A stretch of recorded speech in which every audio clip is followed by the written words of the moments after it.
Good morning, everyone. Well, we're up and at 'em. We had kind of a light breakfast today because there's really nothing here in town to go to, but we're off to Moab, so join us as we hit the road here. It doesn't take long for us to get back on the gravel roads. We'll be heading east into the sun towards the Colorado state line before heading north.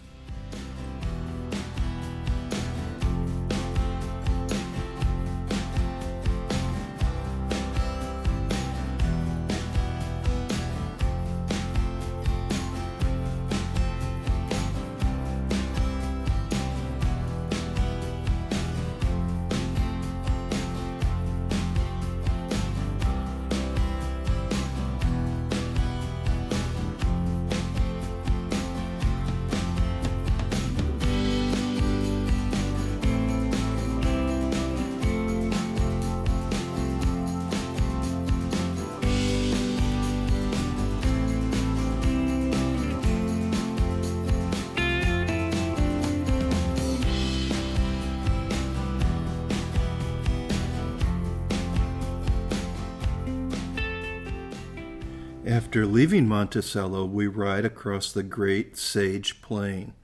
This large flat area of southeast Utah has long been used to cultivate mainly wheat and oats. Water rights played a big role in development of the area, with the water coming from natural springs and runoff from the Blue Mountains.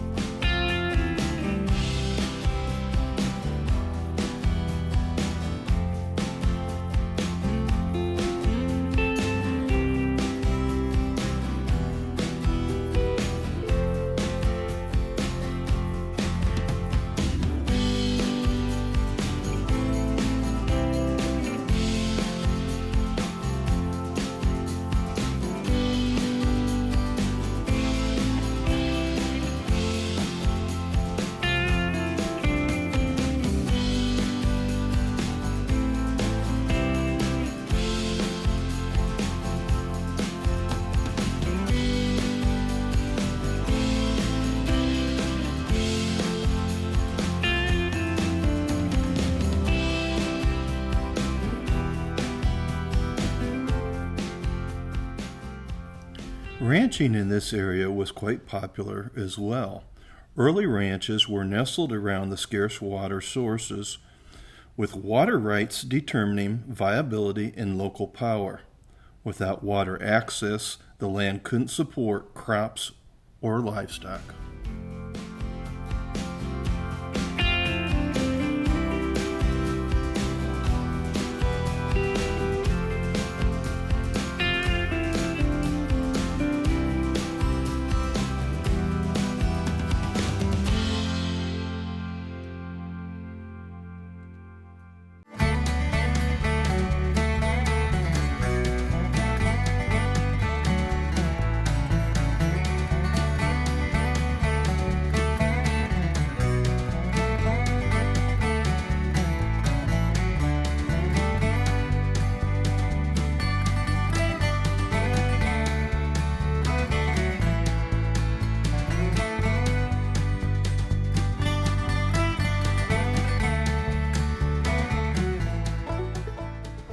Eventually, we pop out on a paved road.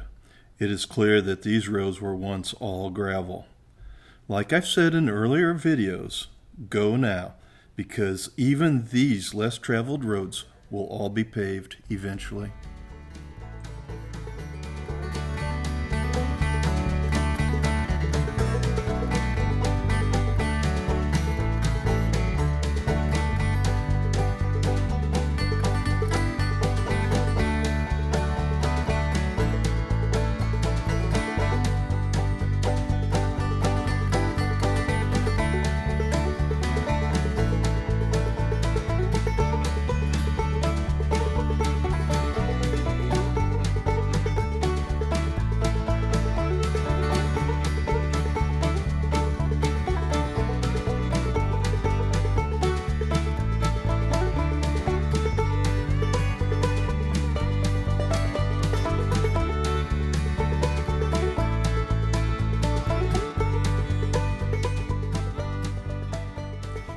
It is clear that we are heading to the mountain range in front of us. The once barely visible hump on the horizon is now turning into a full-blown mountain range.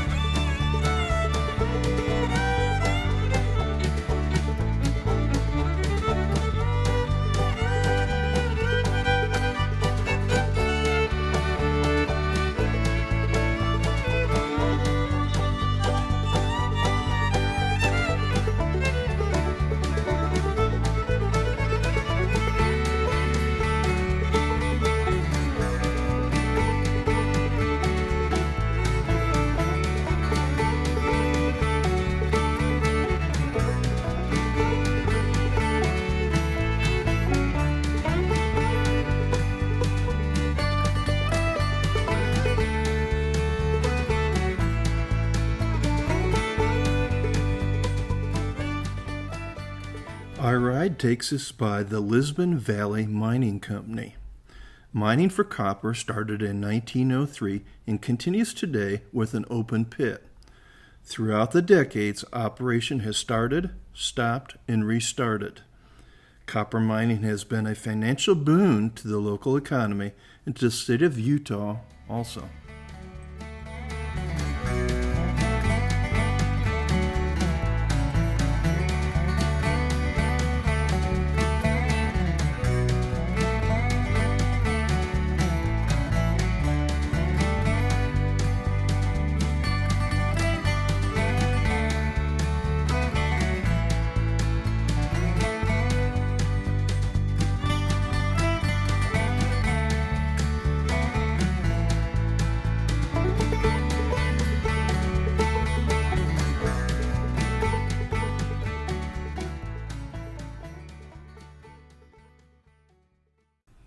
Wow, these wildflowers are just beautiful.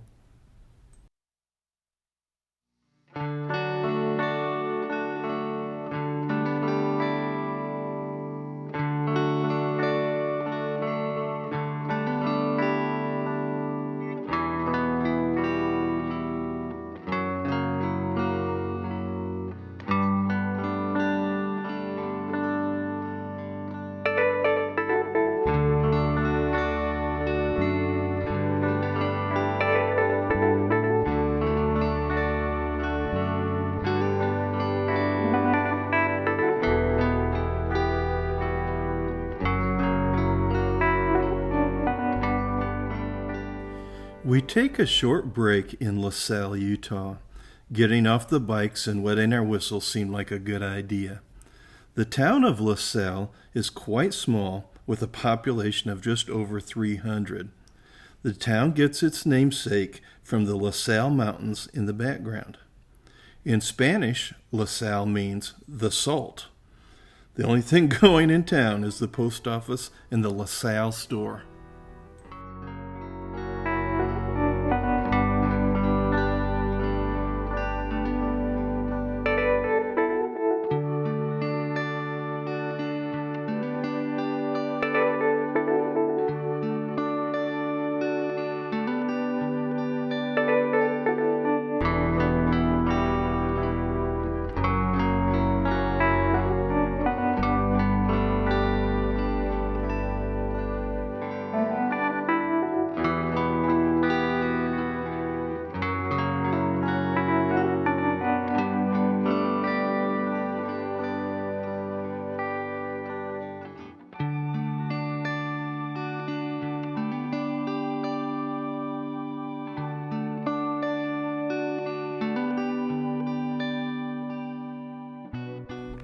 Another quick GPS coordinate entry into the GPS will make sure that we stay on the right road as we head up into the LaSalle Mountains.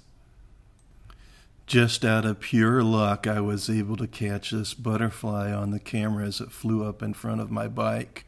Really a beautiful little butterfly. How cool is that, huh?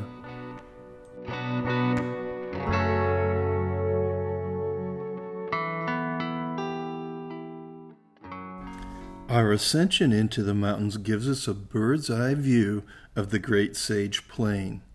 We are so high that we can clearly see all the way back into Colorado to the east.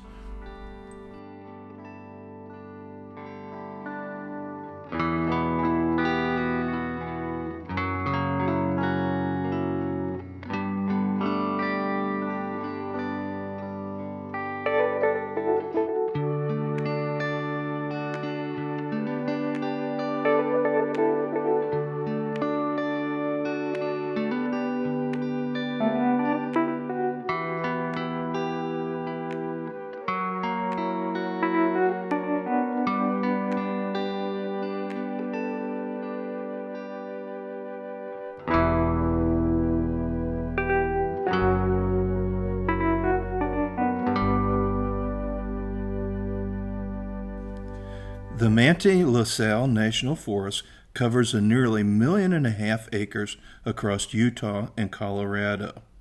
The portion we'll be riding through today is associated with the LaSalle Division at Moab. We are also riding a portion of the LaSalle Mountain Loop Road that crosses Geyser Pass before descending down to Moab.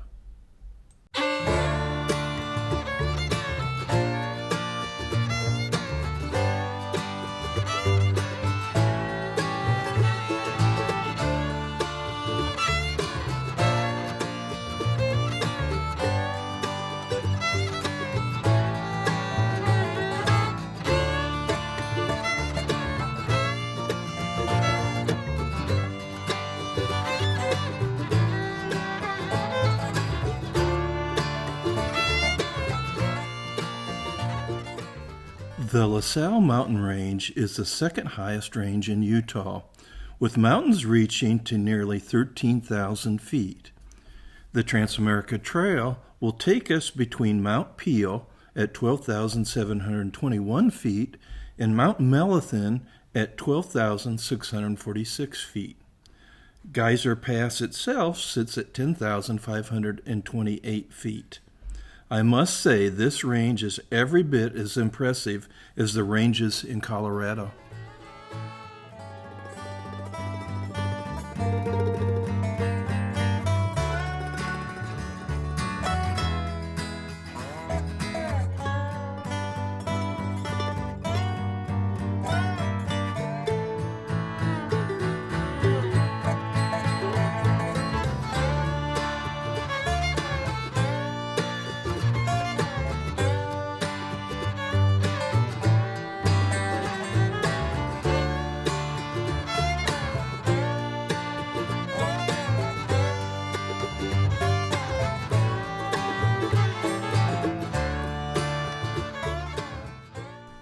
As you can see, we are still climbing and have not reached Geyser Pass yet.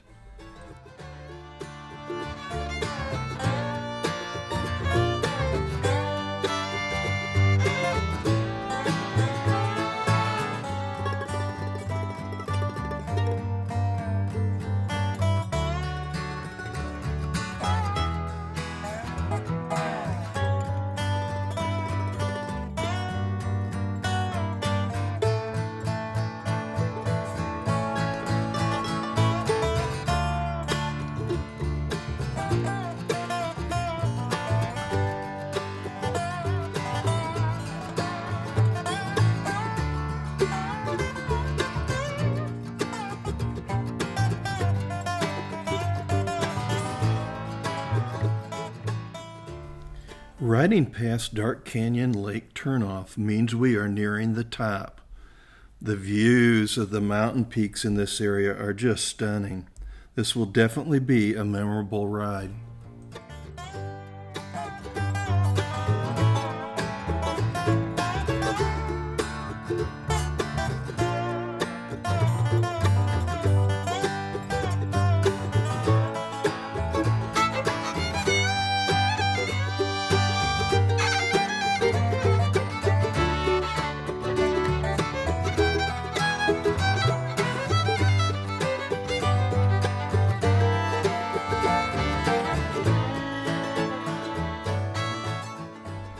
See what I mean? Just unbelievable.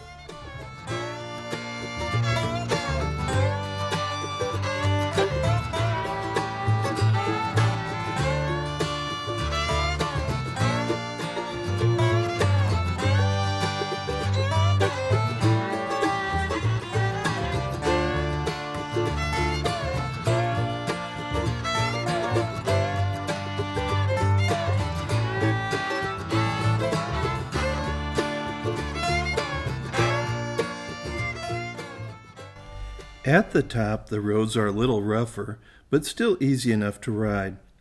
One should have no problems here. In this section, the road seemed like it had been recently repaired or leveled out a little bit. Maybe they had a small landslide there, but otherwise it was easy going, and we're now on our way down.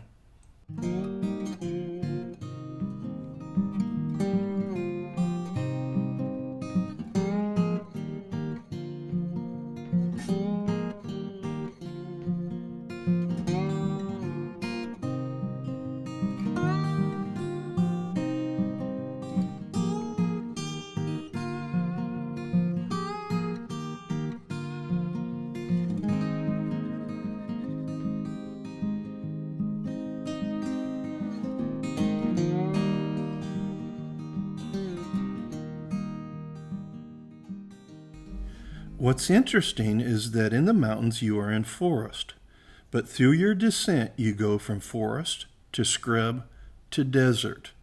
A wonderful transition indeed.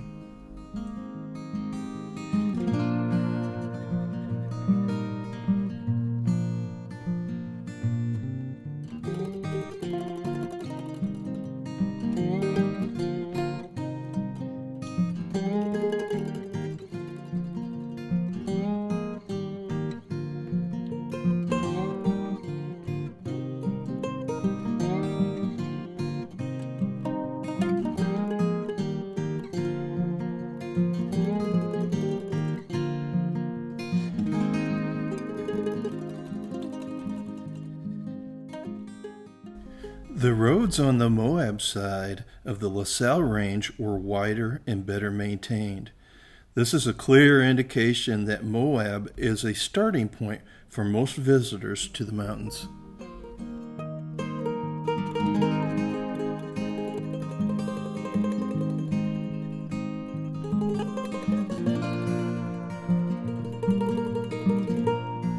This sign indicates we are only 6 miles from the LaSalle Loop Road.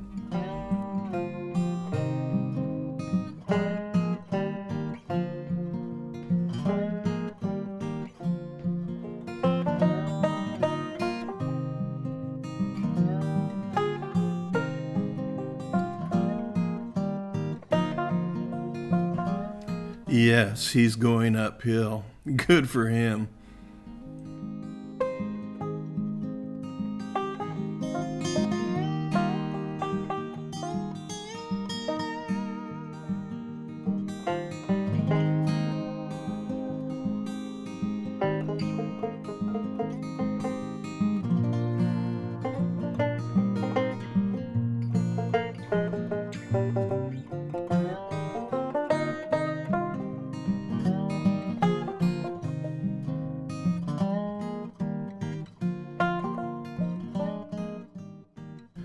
On descent, you'll get a great view of the Moab area and the desert to the west.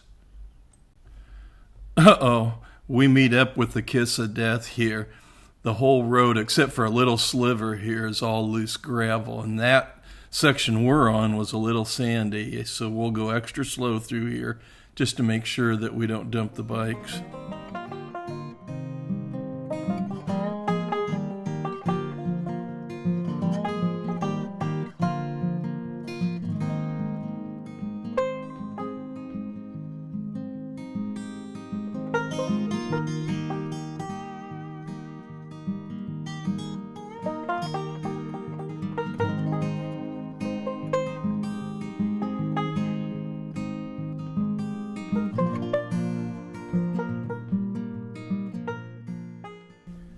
Normally, Sherry rides between Roy and I for safety's sake, but for the ride down, Roy gets to be filmed in the middle. Roy is a major part of the team and is our chief mechanic.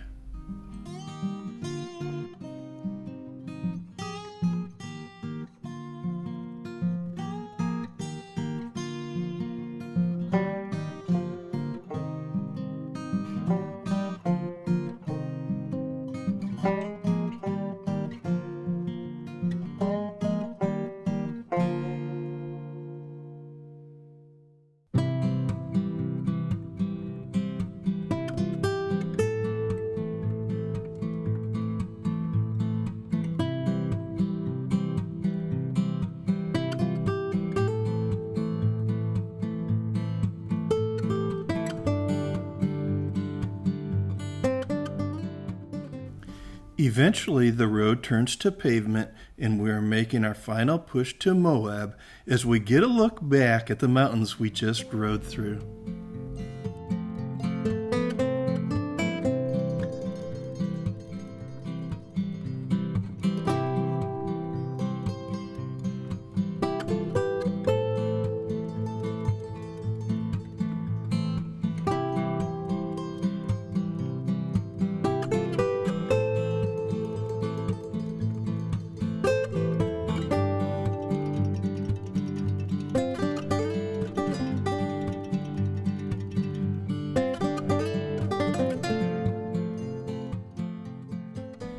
It may look like a short distance, but if memory serves me correctly, we were still over 20 miles away from Moab.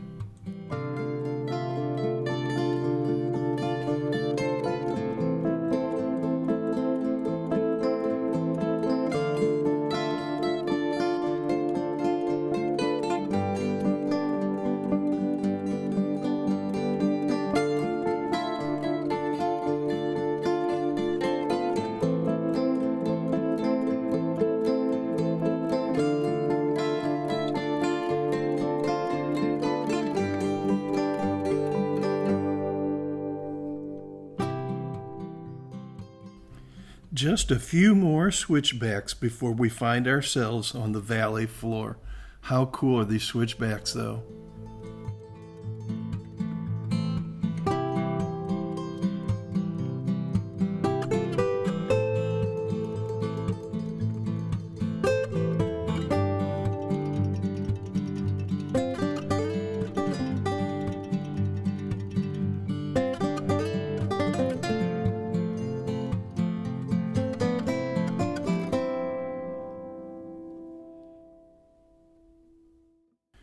From 1829 onward, Moab became prominent for the Old Spanish Trail, which crossed the Colorado River. Later, 3 other crossings, Lee's Ferry, Navajo Bridge, and the Boulder Dam were completed, making Moab less important. Today, Moab is more known for its biking trails and its 4-wheel drive trails.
We finally get to town and we go through our routine of gassing up the bikes before heading to the hotel.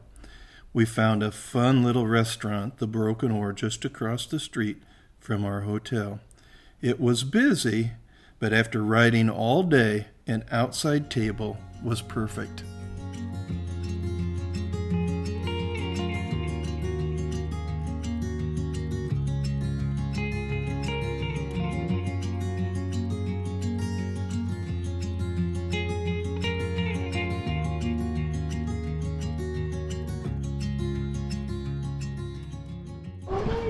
Or you take a shot of bikes too, or just the... Yeah.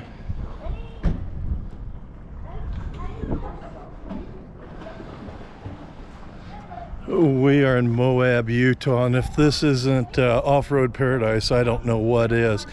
This view is out behind our hotel. Just absolutely beautiful. Well, I hope you liked today's video. If you did, please give it the big thumbs up. Don't forget to hit that subscribe button. Take care, and we'll see you tomorrow when we go to Arches National Park.